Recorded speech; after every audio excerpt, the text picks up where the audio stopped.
It's your boy Godswilla,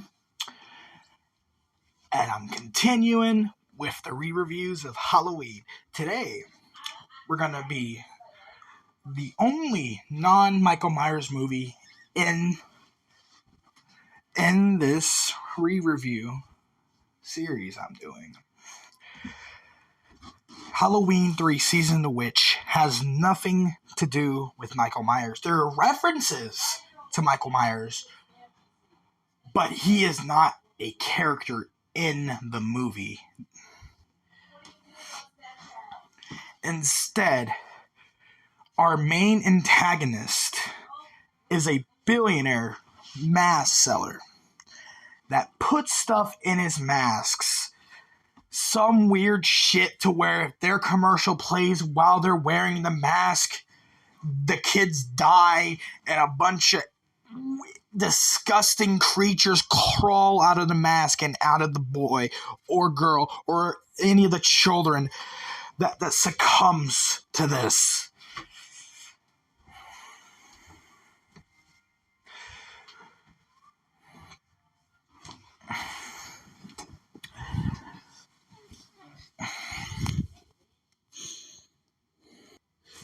And we have two co-leads. We have Stacy Nakin as Ellie, and we have Tom Atkins as Dan, the guy that our main protagonist cheats on his wife, and he lives. I don't know how on earth is that possible in a horror movie of all things, but that's besides the point.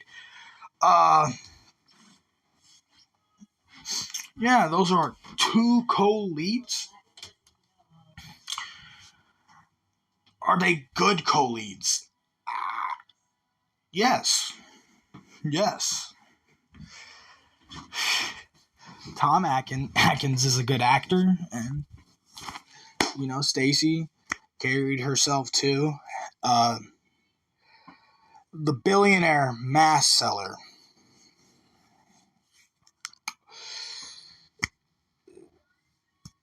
Yeah.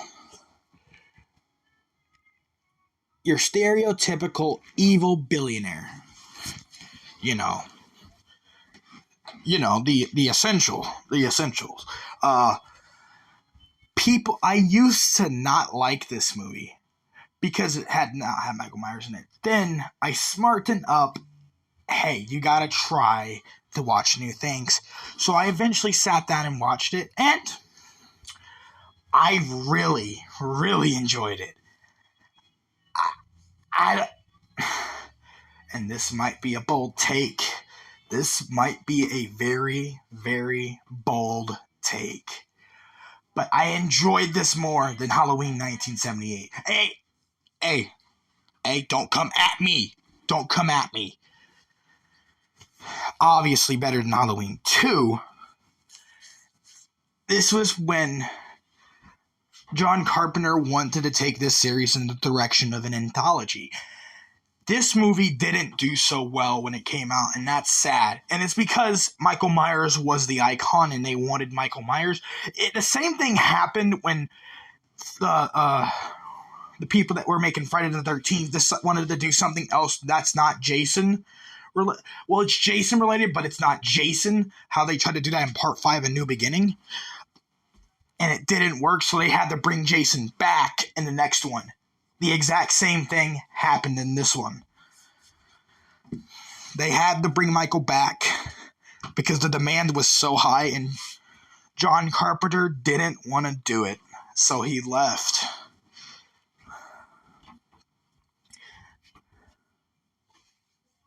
Leaving it to the producer, Mustafa Akkad. But this isn't about Halloween 4. This is about Halloween 3 Season of the Witch. Yeah. This movie, it's bizarre, freaky. There's some goofs in this, don't get me wrong. But I don't know what it is. It's really, really good.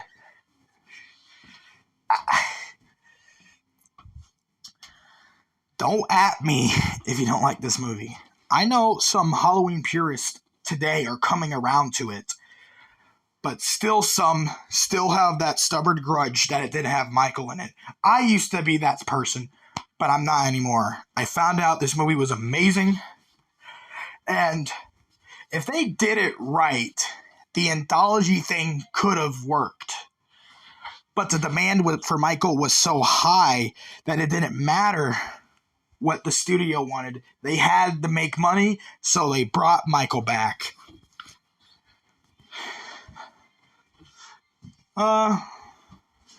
Yeah. But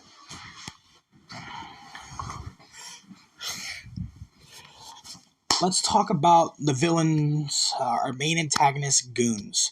Androids, robots that look like humans.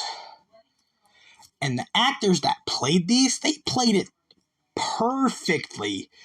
They looked like they had no soul, no conscience, no understanding, not even a rudimentary. Okay. Sorry. I had to. But the actors that were playing the robots did do good. They felt like robots and they were lifeless.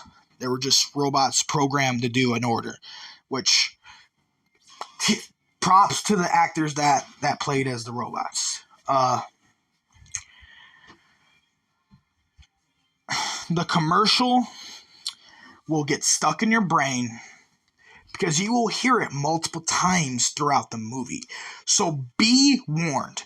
I do recommend this movie to you, but be warned. If you don't want a song stuck in your head, maybe don't watch this. But I do think it's a really, really good movie.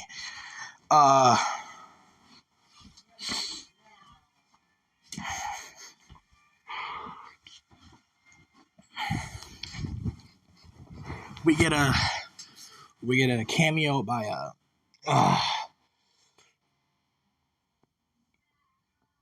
Annie, of course.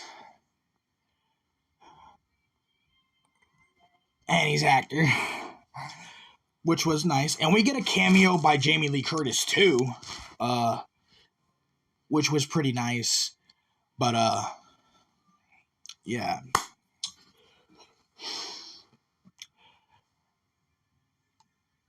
This movie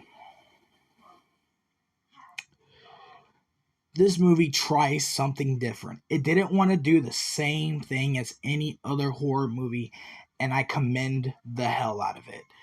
And it succeeded to a T. I would myself call this a masterpiece. Hey, don't at me.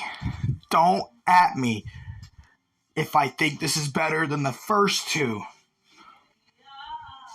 Even though we obviously know Halloween 1978 will always be more iconic, it will have a more bigger fan base behind it. But this movie, it's not bad at all. Not bad at all.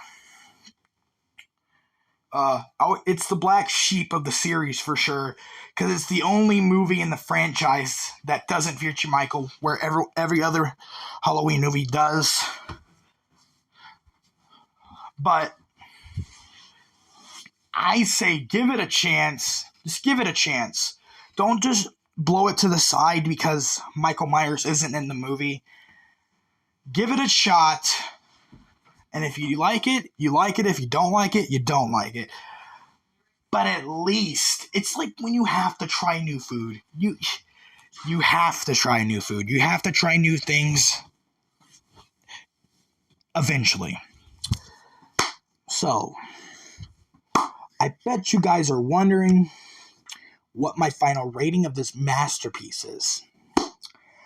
I'm going to give this a 9 out of 10.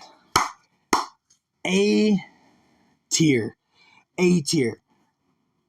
Basically a masterpiece. I call this a masterpiece because it does something very unique and different, and that's what I love about it. It's not like all those stereotypical horror movie slashers.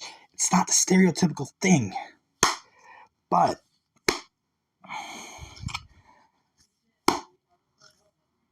that's my Halloween 3 review.